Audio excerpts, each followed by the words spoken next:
So we've moved over to Germany, where with BMW, we're at the official presentation of the R1300R, which is essentially the naked boxer, kind of aggressive street bike, as if you want to call it.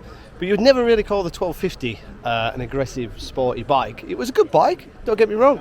Rode many of them, really comfortable, but it was kind of like the sensible naked route, where BMW aimed to change that with the new 1300R.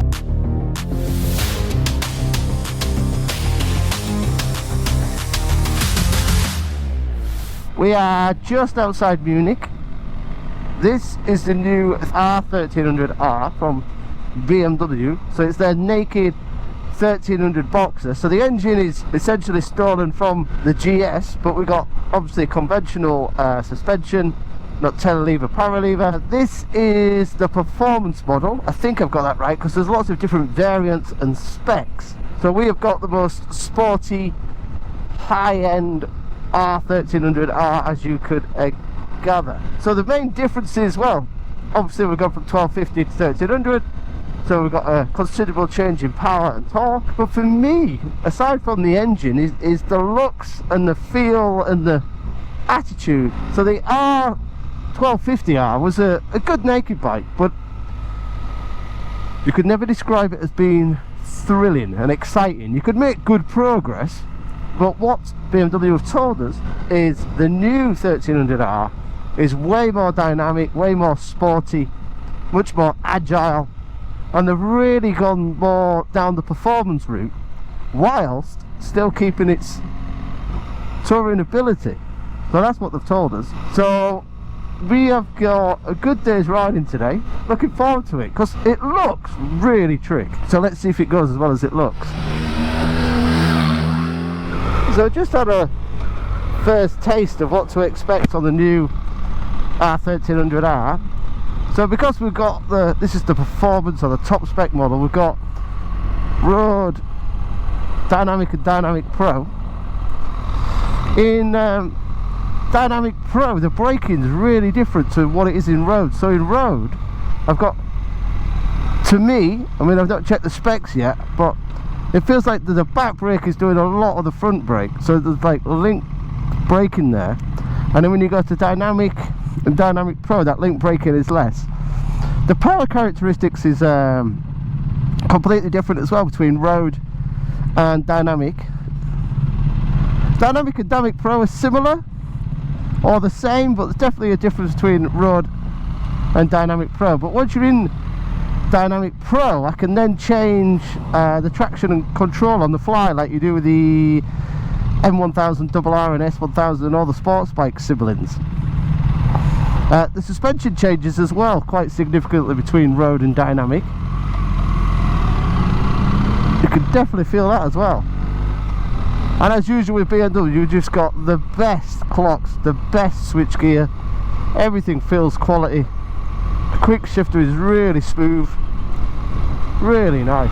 So BMW have changed the riding position quite significantly and changed the look and the stance of the R. So it's much more aggressive than it ever was. It appears to be more on its nose, with a slim rear end, and all the kind of muscular and bodywork is all towards the front of the bike. The bar position's changed, the pegs are higher, slightly further back. The bars are in a racier position,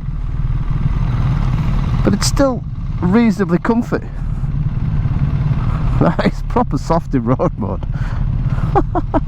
So we all knew what was coming as soon as they launched the 1300 GS. We've tested the 1300 GS off-road, Chris has ridden it, I've ridden it, we've done it on-road, we've done it off-road, and you didn't have to be the world's cleverest detective to work out they were going to do the same with the RT, they was going to do the same with the RS, and they was going to do the same with the R. And that's exactly what they've done. They've taken that 1300 platform, put it in the naked chassis to create the R1300R.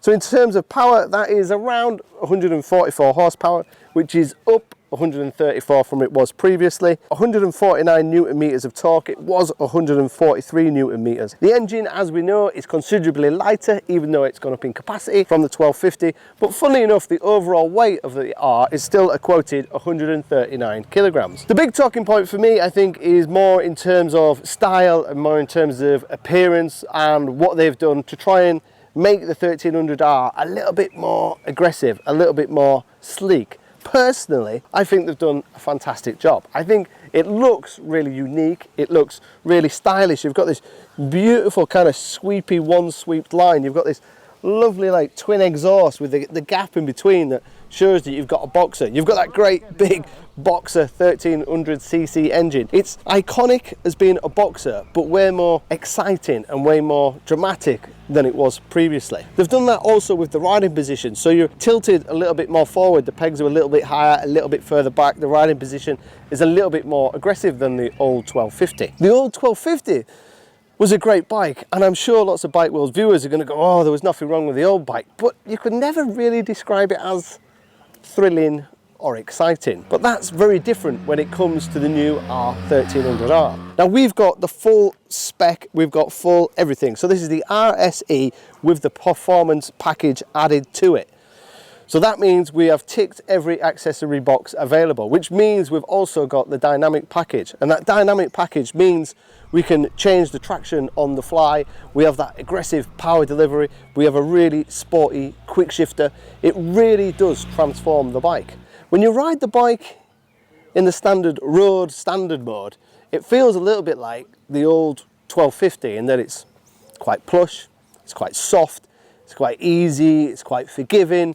It's everything you'd expect from a big Boxer with loads of torque, loads of drive, simple, easy to ride. But then when you go Dynamic or Dynamic Pro, it ups the ante and does something that the old 1250 could never do, and that was deliver a little bit more excitement, a little bit more grunt, and a little bit more bravado. You can have a little bit more fun on it. For example, this is not scientific, but third gear, a whiff of clutch, and it'll wheelie very easily. It's got so much torque and so much drive. The brakes are really strong as well, really strong brakes, but a little bit of a niggle from my perspective is the brakes are linked, and when you're in dynamic the link isn't so obvious, but when you're in a standard road mode and you apply the back brake, it applies quite a lot of front brake, and for me it's applying too much front brake when I use the back brake. Maybe that's because I'm old school and I like to trail the back brake a little bit and control my speed with the back brake, but if you try to feather the back brake, it's too aggressive on the front brake for me. So if I was to ride it in the standard road mode with a soft suspension around town, I'd actually want the dynamic braking, which doesn't have it as linked as it does when you're in the road mode. There's a definite, some kind of linkage between the front and the back depending on which mode you're in. Yeah, interesting.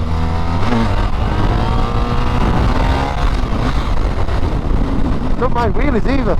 Well, we're being a slight bit negative, we could say. We've got to mention the price. We can't really ignore it. The base bike is an attractive 13,250 quid. And you go, okay, that's reasonable. But then the RSE is £15,500. And then we go, okay, now we're starting to get a little bit spicy.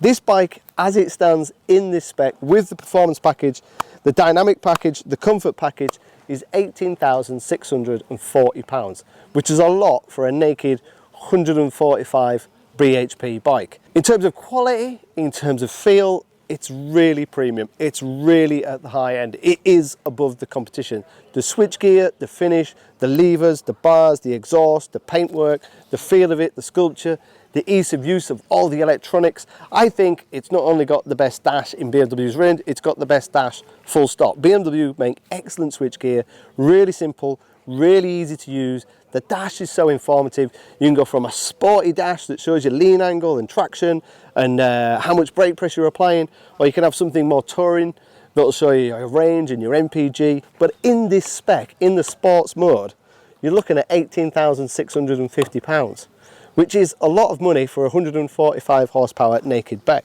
In this spec, we've got the performance package. So we have the performance seat, which is the sporty seat, which is not as comfy as the standard seat. The bike is all raised by 10 mil to give us more ground clearance, so the seat height is a little bit higher. This is a sporty pillion seat as well. So there's a lot of different boxes and a lot of different accessories. But if you want the ultimate sporty 1300R, then you're going to be paying over £18,000. And then that comes to the competition. Because who is the competition? If you want a big bruiser naked, are we looking at the big KTM Super Duke?